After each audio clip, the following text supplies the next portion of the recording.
Hi, everyone. Judge Andrew Napolitano here for Judging Freedom. Today is Tuesday, August 29th, 2023. Scott Ritter joins us now. Scott, always a pleasure, my friend. Thank you for joining us.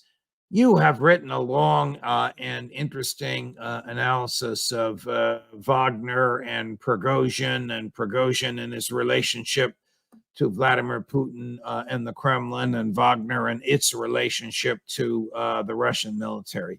Give us your take on the significance of Wagner, and give us your take on the death of Yevgeny Prigozhin.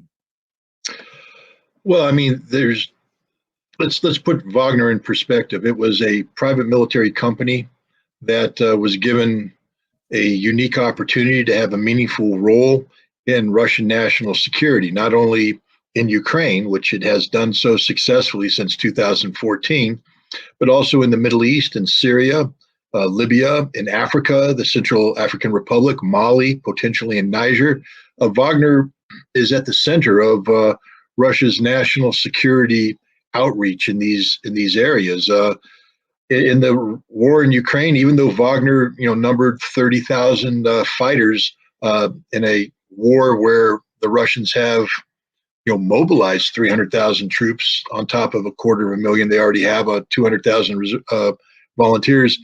It might seem to be an insignificant number, but the role that they have played in what they've accomplished on the battlefield is, in fact, meaningful. The Battle of Bakhmut, when this war is done, will go down as one of the major battles of the war, a Russian victory won by, in large part, Wagner. But Wagner will also forever be tainted by the insurrection that was mounted by Yevgeny Prigozhin, its civilian director, on June 23, 24, in which they put 8,000 troops on the M4 highway moving towards Moscow.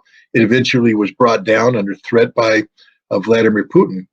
Vladimir Putin is somebody, logically speaking, who has a grudge against Prigozhin. The guy's a traitor, committed treason. And in the course of this, he murdered 13 Russian service members. So the first thing people think when they say Prigozhin's dead is that Putin did it. But as I point out in this article, while there's a lot of reasons why people might think Putin, could have done this or should have done it, when you look at the reality of Russia today, there's no way that Putin was involved in this. You're familiar with the law, the notion of cui bono. I might be saying that wrong because I don't speak Latin. Right. It's a Latin phrase meaning to whose benefit, who gained by this.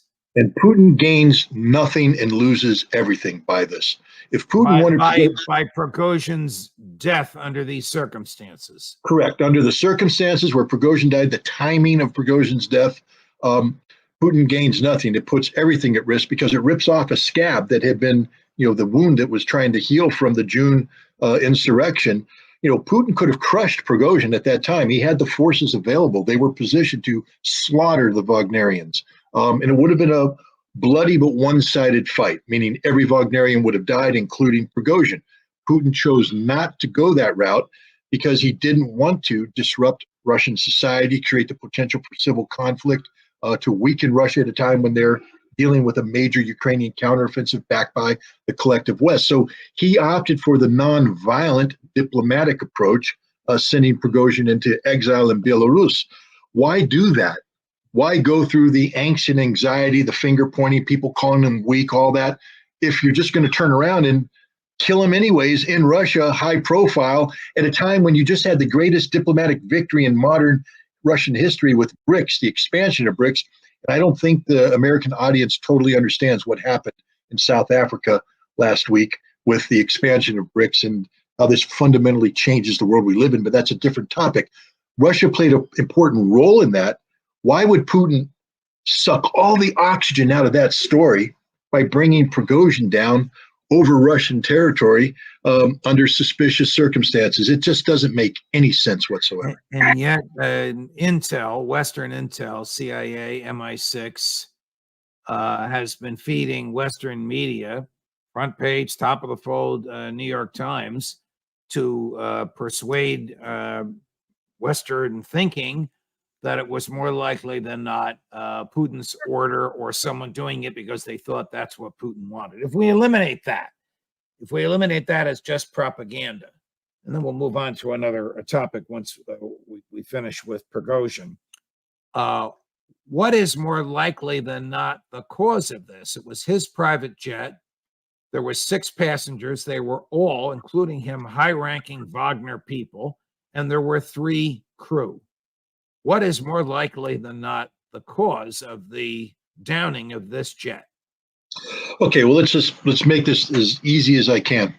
There were 2 jets carrying Wagner personnel. One jet assigned to Prigozhin, Utkin, his senior military commander, and then the man who ran all the business for Prigozhin, and then 4 others who were the personal protection detail. So they weren't senior Wagner; they were mid-level Wagner, a lot of experience, but they were the personal protection detail. Then the 3 crew members on the other aircraft, senior Wagner members, the commander's council, and people of that nature.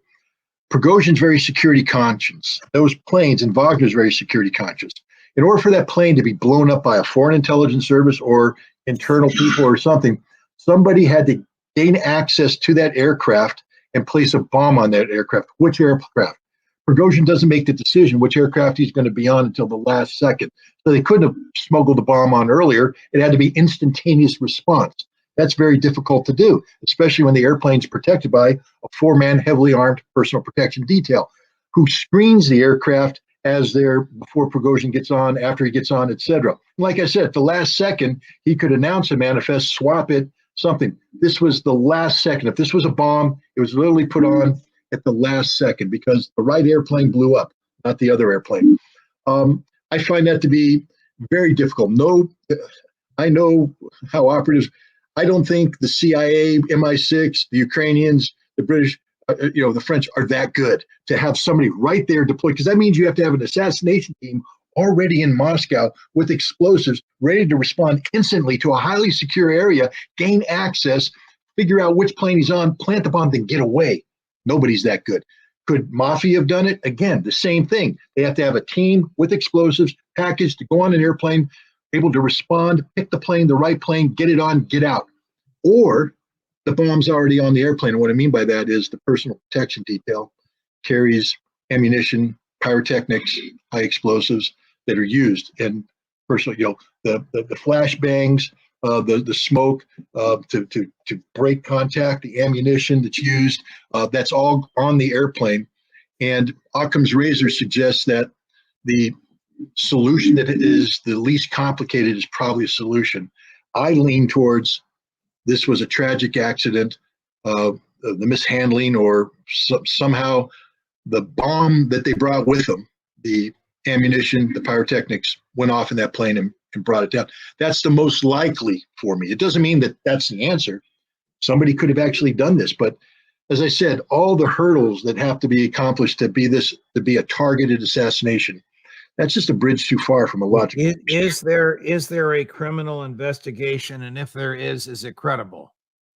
There is a criminal investigation. I think it'll be credible internally, meaning that I do believe that Vladimir Putin is very interested in finding out what happened.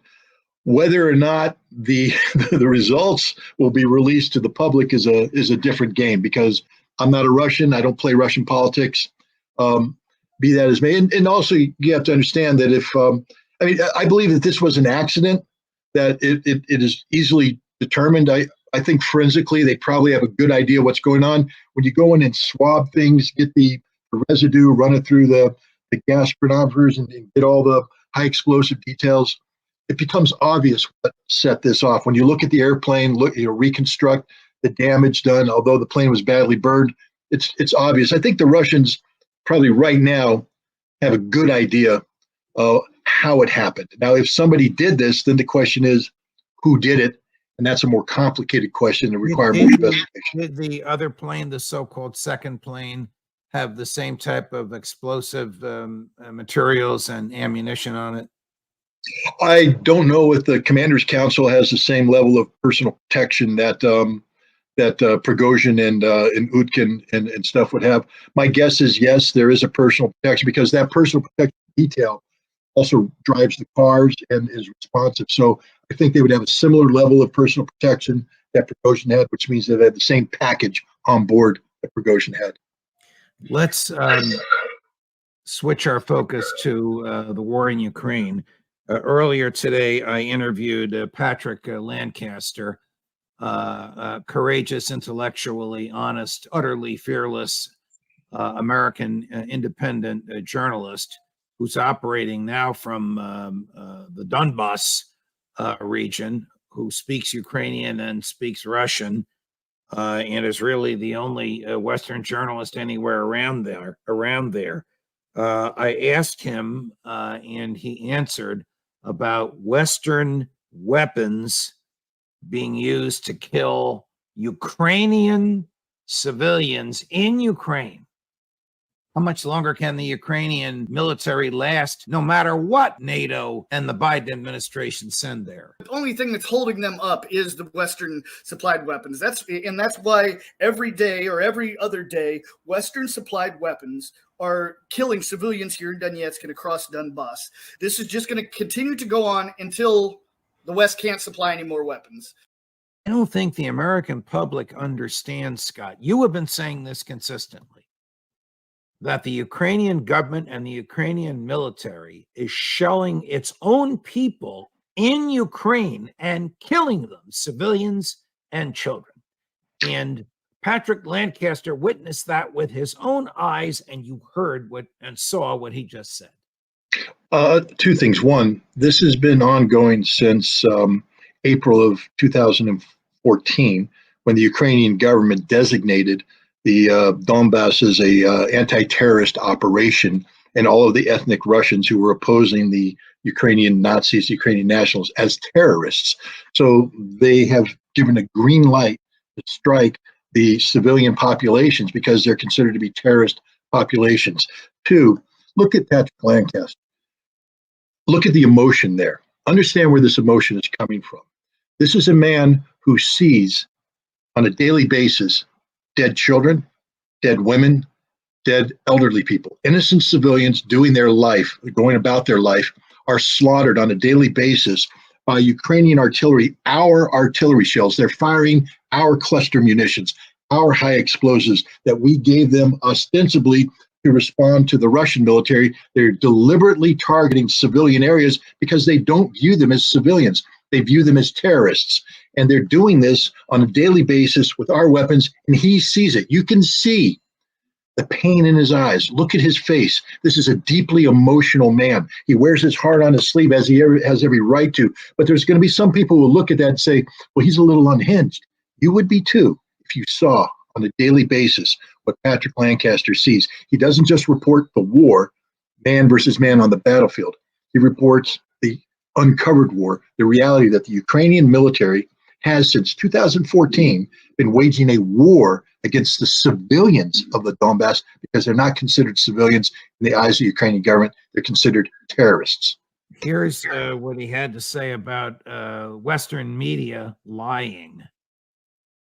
Do you see any reporters from the Western media, mainstream or not, out there at the front lines with you? There's not any mainstream, or much, I should say, mainstream media. But as far as independent journalists, there are some here. There's a woman from France and a man from Italy. And there's a few people here on the ground doing their best, trying to show the truth of what the people in the West just aren't seeing and are being lied to about. What the people in the West are being lied to about. I mean, when I asked Patrick Lancaster how people can watch him, nobody in the West is really covering what he's saying. The Ukrainian military and government wants to suppress what he's saying. Ukrainians email him on a regular basis to pick fights with what he says. Sometimes he answers them. Sometimes he ignores them. I'm sure you're not surprised at any of that.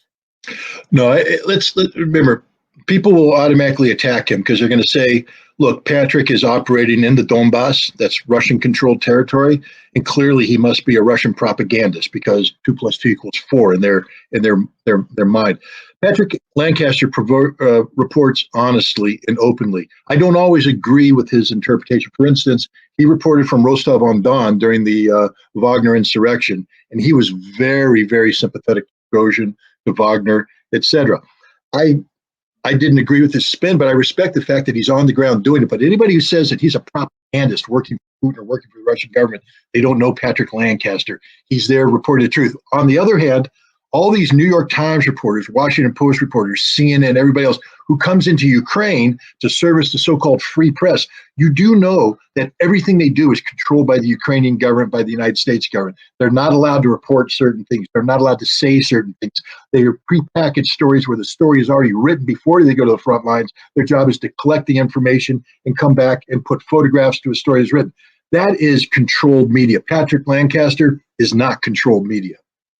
General Milley, as you know, is about to retire. I think his last day on the job may be this Thursday, and he's been doing a lot of interviews with media establishments all over the world. In an interview with an Arab media establishment, though the interview was in English, he actually defied what you and Patrick Lancaster and Larry Johnson and others, Matthew Ho, have told us about whether or not the Ukrainians have breached the first of the three rings of defenses that Russia has built. So we're going to play two tapes for you. First, General Milley saying the Ukrainians have breached the first ring, and then Patrick Lancaster, who's physically there, responding in very, very harsh Scott Ritter-like terminology.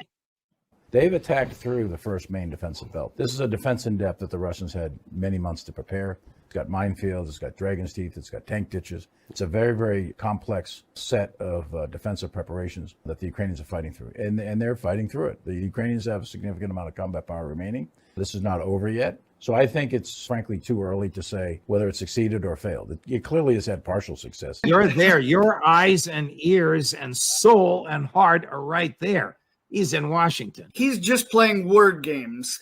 I mean, he's covering his you-know-what by just saying, oh, yeah, they've gone through the first line. Now, if you actually confront him about it and say, no, they're anywhere close to going through the real line, well, he'll say, well, look at this one little spot where they took 100 meters farther, or say 500 meters.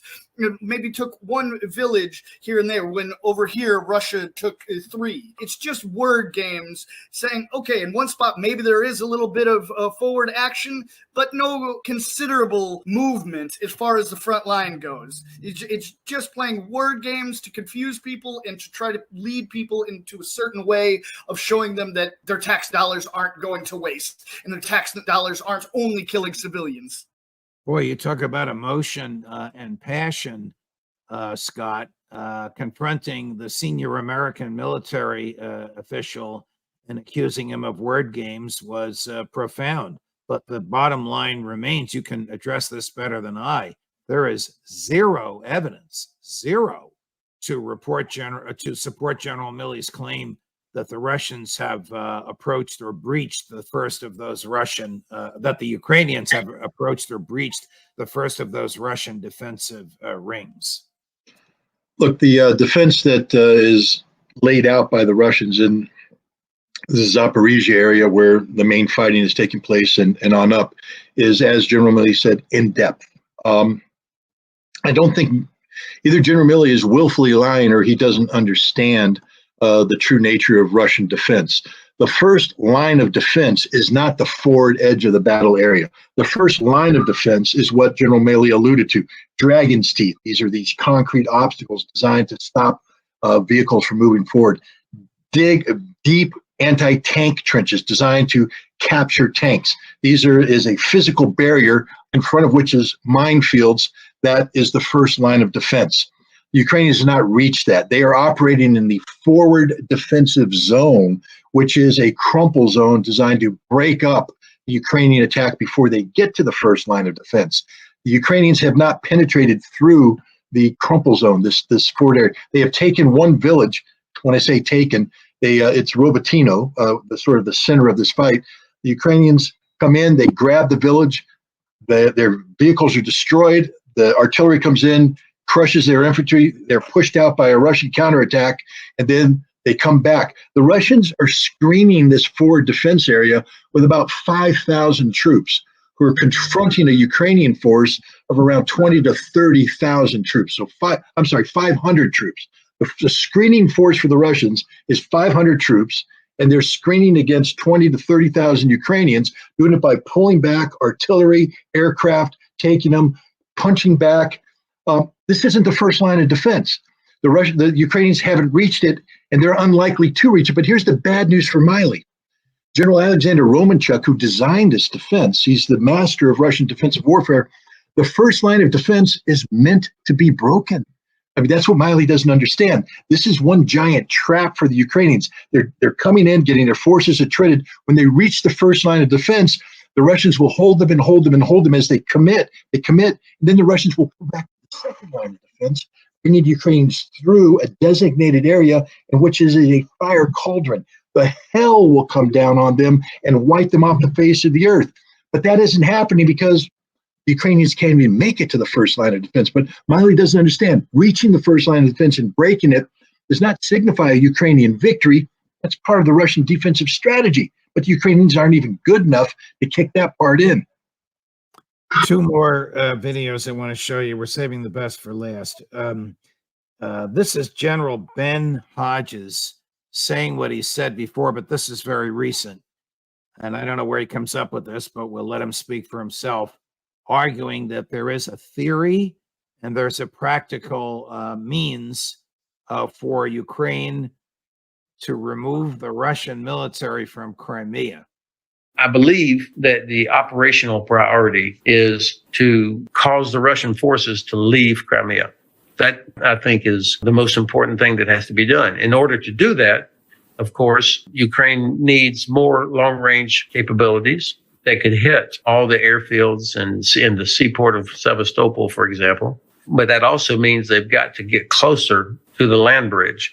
So more progress that would enable them to bring up more HIMARS, for example, that could reach the road between Mariupol and Melitopol and Crimea to stop the logistics movement there. I think these are the kind of things that they're going to continue to do.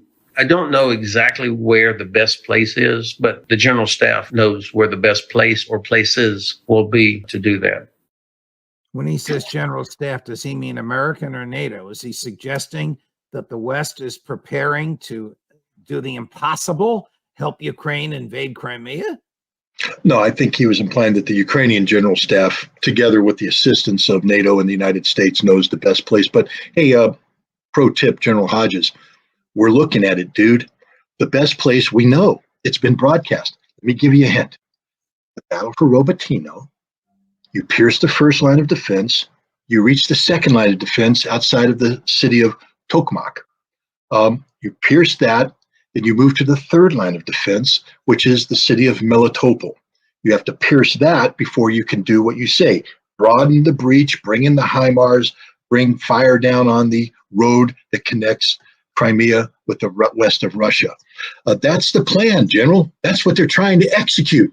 It was supposed to breach the first line of defense back in June when the initial brigades approached Robotyno, but they were all killed, General. They didn't even get to Robotyno. Since then, they've been trying to get through Robotyno. Right now, the strategic reserves of Ukraine have been committed to the Robotyno battle. The Robotyno battle, not the Tokmak battle, not the Mariupol battle. You can sit there and have all the fantasies you want, General, but the reality is Ukraine isn't close to accomplishing what you say they need to accomplish to achieve the outcome you say they want to achieve. They're dying in Robotyno. Robotyno is the alpha and the omega of the Ukrainian counteroffensive. It began here, it will finish here, the same result. Dead Ukrainian soldiers, destroyed Ukrainian equipment, and an intact first Russian line of defense. Speaking of dead Ukrainian soldiers, and before I get to the tape that I have to apologize to your cardiologist for showing you, Colonel McGregor reports that the Ukrainian operator of something called Kyivstar, which launched a charity event, send a message with the word thank you to the number of fallen soldiers, inadvertently released the number of Ukrainian soldiers killed in action, 400,000. That number is very, very close to what you and McGregor have predicting it would be, and the Western media hasn't come anywhere near that. I'm comfortable with my analysis. I acknowledge that it is analysis. I acknowledge that it's based upon imperfect data. Um, I would even say that the data that Colonel McGregor is relying upon is in itself inconclusive, but it just reinforces, it's corroborating. The fact of the matter is the scope and scale of the violence that's taking place in Ukraine today is beyond the imagination of just about everybody. The media can't imagine it. General Hodges can't imagine it. Um, None of these people can imagine it except those who are fighting there. And professionals who take the time to walk away from the emotion of the event and just look at it from a probability of kill factor based upon artillery rounds expended, the nature of the terrain, things of this nature. And then you look at the Ukrainian forces committed, and then the nature of the reinforcement, because reinforcement implies that you are also doing replacement. When you put all these factors in, people who've crunched these numbers in real life or have done it as professionals, and I believe Colonel McGregor is one of those, you come up with numbers that are fairly close to reality. And that's why I've always been comfortable with my casualty figures. You know, since we started talking, we started with 200,000. And then it grew to 300,000. At the time, of 300,000 people were going, "Oh, you're making that number up." And I'm like, "Nope, it's a good number." And now, based upon this current counteroffensive and what's going on, Bakhmut, we're up to 400,000. And if this fighting continues, sadly, we're going to see over 500,000 Ukrainian dead before this is over. Here's another retired four-star that can't see the forest for the trees, because he asks, I got to say this with a straight face, when will the Russian military crumble? The big question in my mind, I think, is whether or when the Russians might begin to crack and crumble. They've been in the line for over a year in many cases. Yes, they have actually established very impressive defensive belts, but they don't have the same motivation that Ukrainian soldiers do, who can look over their shoulder and see what it is that they're fighting for. They're very independent. They're survival. They're citizens. That's not the case for the Russians, many of whom have been conscripted, not volunteers, clearly. The question is, when might that moment arrive? And it's very hard to answer, having been in a number of battles where the enemy all of a sudden cracked, but you couldn't predict that until that moment actually happened.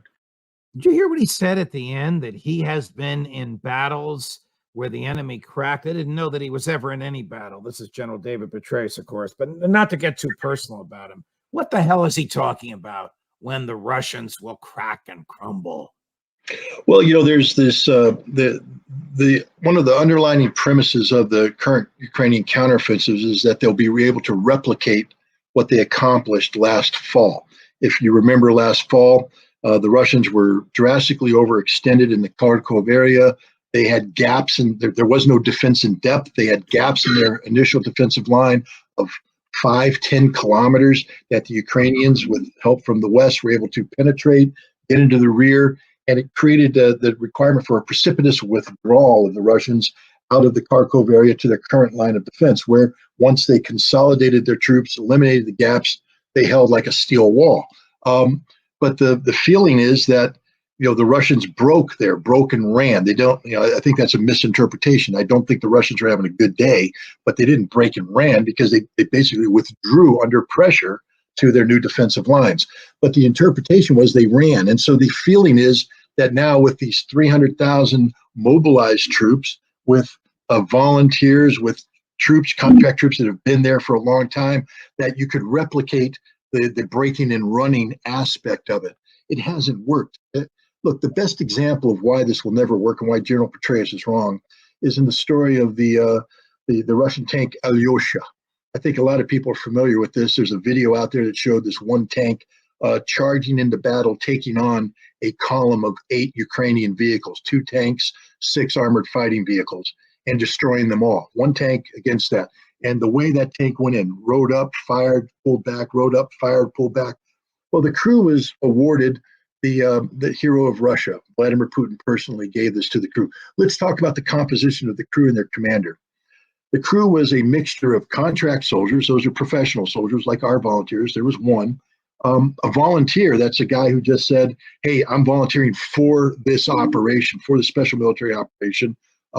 That's one. And 2 mobilized soldiers from Yakutsk, by the way. They don't look Russian. They're very Asiatic, and then look, this crew came together in this one tank and performed magnificently. And when you interview them all, they're just all saying, "We got to do this. We got to win. Why did you do this? Why did you carry out this suicidal charge? It was our task. That was our zone of operation. This was this is the war we had to fight." Petraeus doesn't know Russia. He doesn't know Russians. He doesn't know anything about the Russians, and he's just dead wrong. The crew of the Alyosha tank is typical of every Russian soldier there. They're not all going to be decorated with the gold star of being heroes of Russia. They're not all going to have the opportunity to do this, but on a daily basis, contract soldiers, mobilized soldiers, volunteers are fighting heroically because they're doing the same. What he says about the Ukrainians looking over his shoulder, they look over their shoulder too. And General Petraeus, if you knew anything about Russian history, you know this. When they look over their shoulder, they're looking towards the Volga River. And on the far side of the Volga River, there's a mound called Murmaya Kurgan. And on top of that is a statue called the Motherland Calls. Research it, General. Google it. Look at the statue and look what it represents. Mother Russia waving the men of Russia forward to defeat the Nazi threat. And in Ukraine today, Russia is united with knowledge, the certainty that what they're fighting is nothing more than the modern day manifestation of Nazi Germany, of Adolf Hitler. Stepan Bandera and the Banderas are alive and well and living in Ukraine today, and Russia knows who they're fighting. They will never break. They will never run. This war won't finish until they defeat the same threat that my grandfather, my uncles fought back in World War II. Why in God's name we're on the side of the Nazis and not on the side of the people killing Nazis still boggles my mind.